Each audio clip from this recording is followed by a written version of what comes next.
Why the mainstream media is ignoring the Waukesha Massacre. In this video, we're going to take a look at the latest articles that are recognizing the progressive policies behind the massacre, why the media is doing everything they possibly can to cover up those policies, and stick with me to the very end of this video because I've got some very exciting news that you're going to absolutely love. Greetings, everyone, patriots all across the globe. Dr. Steve here with you in beautiful Connecticut as I'm celebrating the Thanksgiving holiday with my family. And speaking of, it's Black Friday tomorrow, and we wanted to give you, the best audience on the planet, some of the sweetest deals for yourself and for the patriot loved ones in your life. And so for just the next couple of days, we're offering a buy two, get one free deal on some of our best merch out there. So just click on the link below to get our brand new Let's Go Brandon t-shirts, which are selling out fast, and tons of other shirts that you're going to absolutely love. But this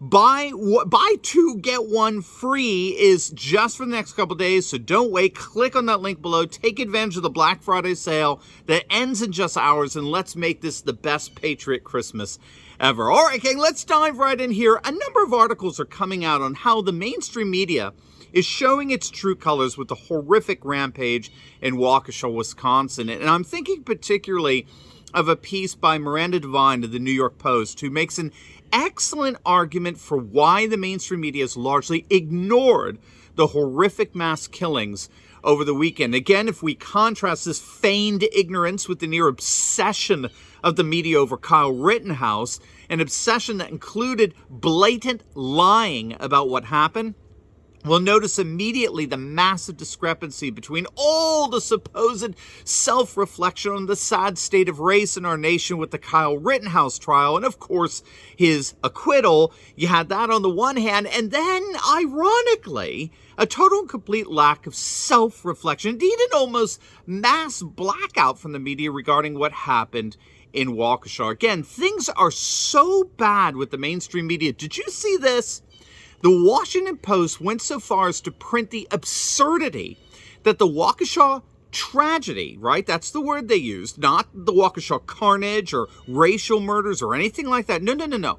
That language is reserved for Kyle Rittenhouse. No, they actually tweeted out that the Waukesha tragedy was caused, get this, by an SUV. The Waukesha tragedy was caused by an SUV. I guess it was an AI malfunction. Or cue up the movie Terminator because now the machines are rising up. I mean, it was so absurd. But getting back to Devine's piece, she argues that we know why the media is covering up the story.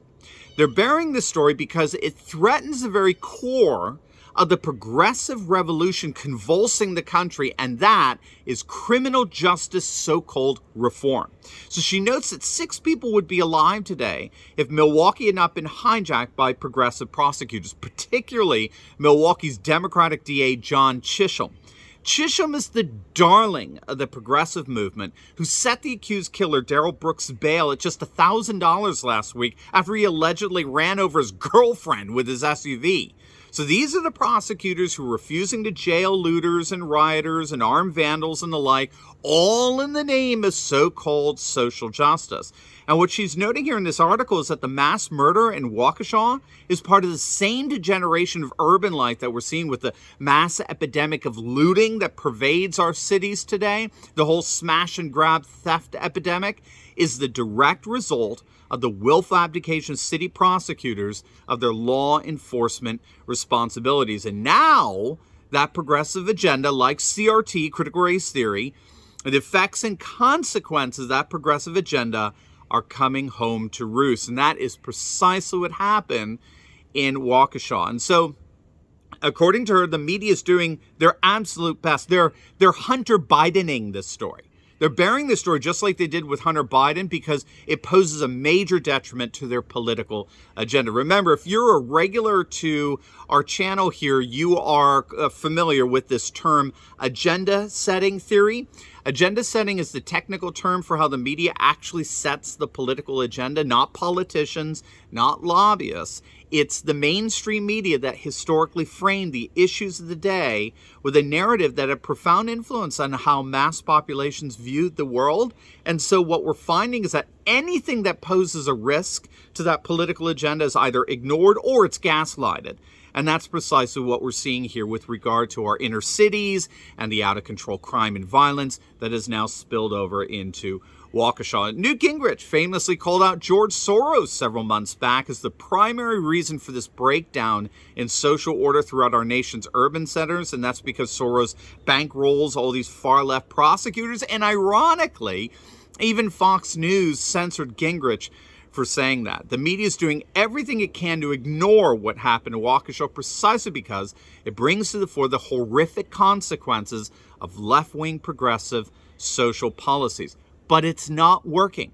More Americans than ever recognize precisely what's happening, and they are directly blaming the progressive left. But before we get into that, I have got some awesome and exciting news. I'm so excited to announce that we've got Mike Lindell joining us live on our Insiders Club Monday night at 8 p.m. Eastern. If you've never joined our club and been a part of our live virtual studio audience, this is the time to do so. It's your opportunity to ask Mike your questions and discuss all the things we can't get into here. Plus, we've added an additional week free for members who sign up today. So click the link in the description to sign up and get 14 days free with our Black Friday promotion. Hope to see you on Monday at 8 p.m. Eastern, our Insiders Club with Mike Lindell.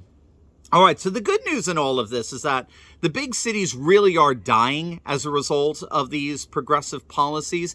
And as such, they are losing their political power. And that's because there's currently a massive demographic shift that's going on that's moving political power away from the big cities and relocating that power to conservative rural exurbs.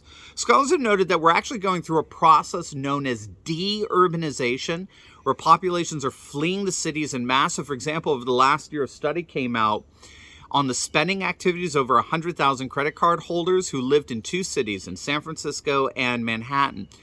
Do you want to take a guess how many of them left their respective cities during the whole COVID lockdowns for at least several months at a time? They estimated 45% of Manhattan residents and 55% of San Francisco residents left their cities, many of whom have never returned. They're actually calling it the Detroitification of our cities. New York, LA, Chicago, they're all losing hundreds of thousands of residents. Baltimore today is under 600,000 for the first time in a century.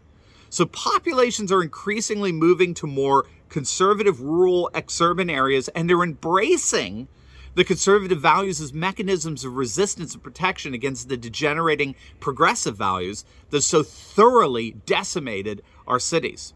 So while the leftist mainstream media may be doing everything they possibly can to ignore the societal rot that caused this murderous horror in Waukesha, citizens are not.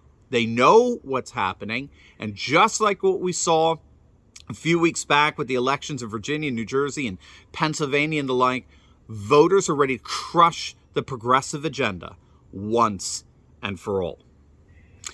Now, before you go, you will definitely want to check out my video on how the GOP already has enough seats through redistricting to win the midterms in 2022. You're not going to want to miss it, so make sure to click on that link, and I'll see you over there. And a happy Thanksgiving to all. God bless.